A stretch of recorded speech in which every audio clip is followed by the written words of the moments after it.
안녕하세요. 오늘은 2021년 2월 20일 토요일입니다. 오늘 함께 읽고 묵상할 하나님의 말씀은 디모데 후서 2장 1절에서 4절까지 말씀입니다. 내 아들아, 그러므로 너는 그리스도 예수 안에 있는 은혜 가운데서 강하고 또 내가 많은 증인 앞에서 내게 들은 바를 충성된 사람들에게 부탁하라. 그들이 또 다른 사람들을 가르칠 수 있으리라.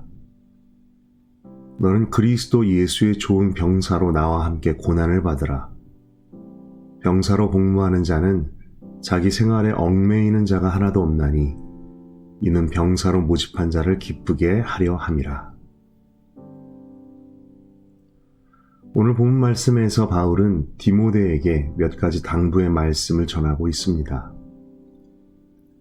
바울이 자신의 믿음의 후배, 제자, 영적인 아들, 그리고 함께 부름받은 동역자로 여기는 디모데, 그에게 그리스도 예수의 좋은 병사로 나와 함께 고난을 받으라고 말합니다. 이것은 디모데에게 맡겨진 직분이 결코 쉽지 않은 것이었기 때문일 것입니다.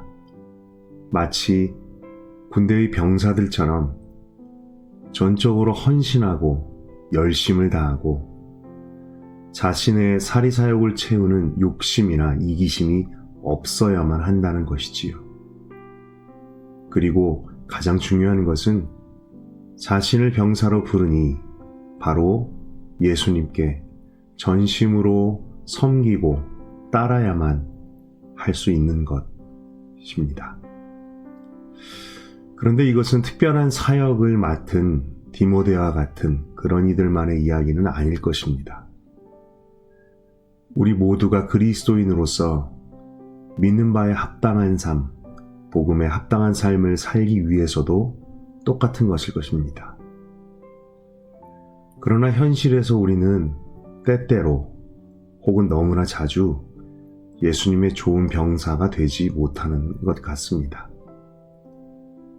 예수님을 변함없이 신실하게 섬기지 못하고 주님을 기쁘시게 하고 주님을 위한 삶을 살기보다는 나를 위한 삶, 나의 욕심과 육신을 기쁘게 하는 삶을 살기가 더 쉽습니다. 그렇기 때문에 바울이 디모데에게 말한 첫 구절이 중요합니다. 1절 말씀에 너는 그리스도 예수 안에 있는 은혜 가운데서 강하고.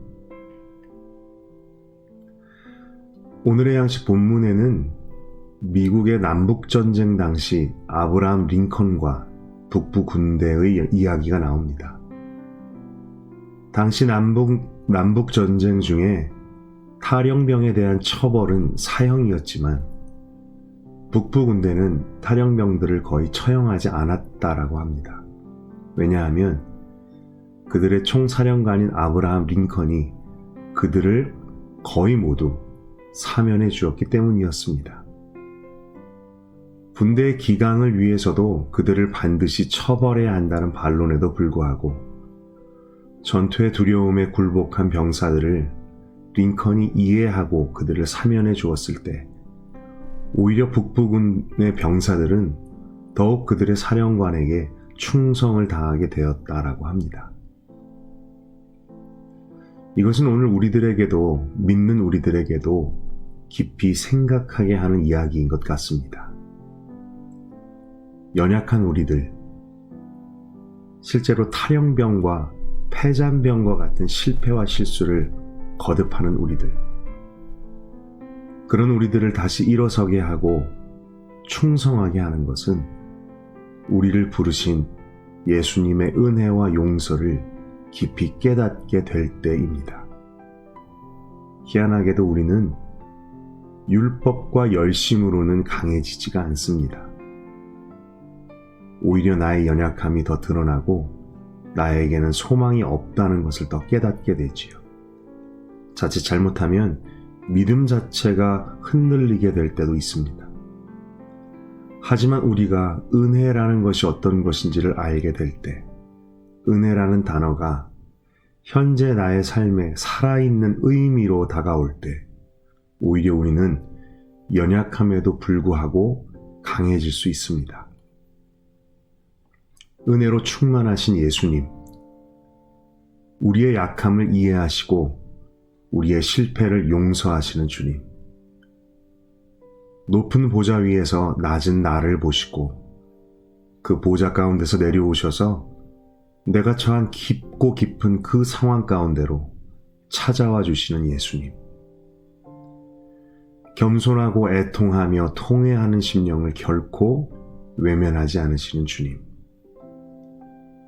마치 북부연합군의 병사들이 그들의 지휘관에 공감하는 마음에서 힘을 얻었듯이 믿는 우리들은 우리의 지휘관 되신 예수님의 은혜로 강해집니다. 예수님이 우리를 사랑하신다는 것을 알기 때문에, 우리의 모든 연약함을 아신다라는 것 때문에 우리는 그럼에도 불구하고 주님께 우리의 삶을 맡기고 헌신할 수 있게 됩니다. 그런데 은혜가 사람을 강하게 한다는 것은 우리와 주님의 관계에만 해당되는 것은 아닌 것 같습니다. 사람과 사람 사이에서도, 우리와 우리 주위의 사람들과의 관계에서도 이 영적인 원리는 똑같이 적용됩니다. 내가 다른 사람들을 공감하고 이해하고 그들을 용납할 때 그들은 내가 베푸는 너무나 작은 은혜로 인해 역시 강해지게 됩니다. 일어설 힘을 얻게 됩니다. 나의 사랑하는 가족들은 물론이고 내 주변의 이웃들, 교회 공동체 안의 지체들, 교회 밖에서 만나는 모든 사람들. 얼마 전 이런 경험을 했습니다.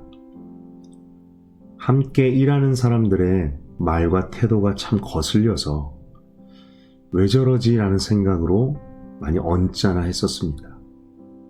그런데 문득 얼마나 일하는 게 힘들면 저럴까? 라는 생각이 들었습니다. 그렇게 생각하자 그들의 말과 태도, 행동들이 이해가 되고 도리어 안 됐다라는 생각이 들기까지도 했습니다. 그래서 간식거리를 사와서 같이 먹으면서 좀 농담도 하고 이런저런 이야기도 하고, 그 가운데 그날 하루에 남은 일들을 더 힘차게 마칠 수 있었던 것 같았습니다. 그러다 보니 다분히 짜증스러웠던 제 마음과 컨디션도 더 좋아지기도 했습니다. 주님께서 내게 베푸신 은혜와는 비교될 수 없는 너무나 작은 것이지만, 다른 이들의 상황과 심정을 이해하려고 노력하고 나의 좁은 시선과 생각으로 그들을 판단하지 않고 작은 관심과 말과 행동으로 그들에게 다가가게 될 때, 내가 할 수 있는 것은 지극히 작은 것이지만 그들에게, 그리고 나에게도 큰 위로와 은혜로 다가서게 되는 것을 경험합니다. 은혜라는 것은 이런 것이 아닐까요? 은혜는 원래 하늘로부터, 주님으로부터 온 것이지만 우리들 사이에서, 우리들 안에서 돌고 돌면서 점점 더 커지고 많은 사람들을 살리게 되는 것 같습니다.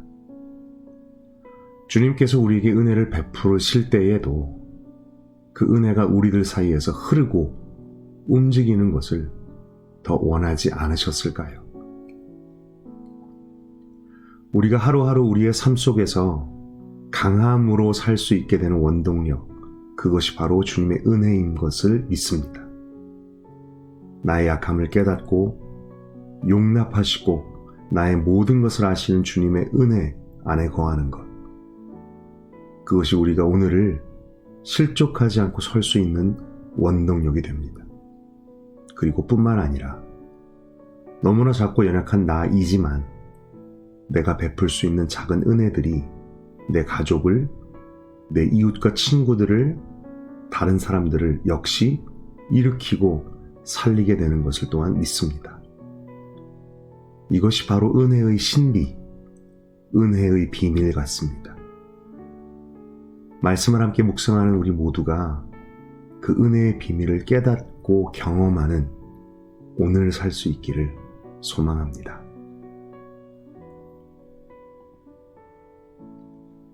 다음에 질문들을 가지고 같이 묵상하기 원합니다.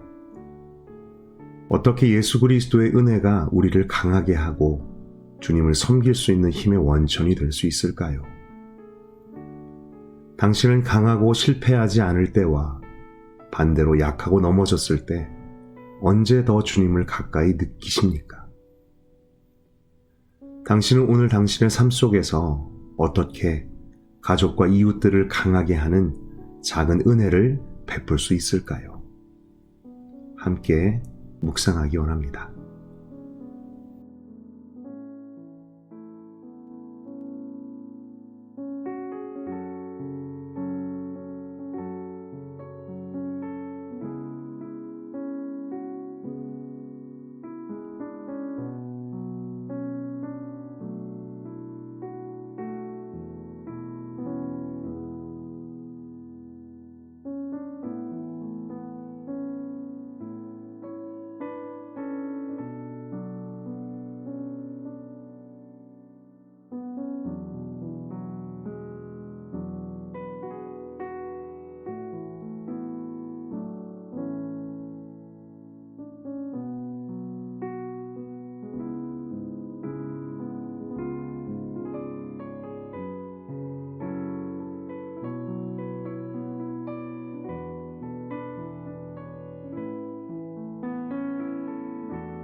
이 시간 함께 기도하겠습니다.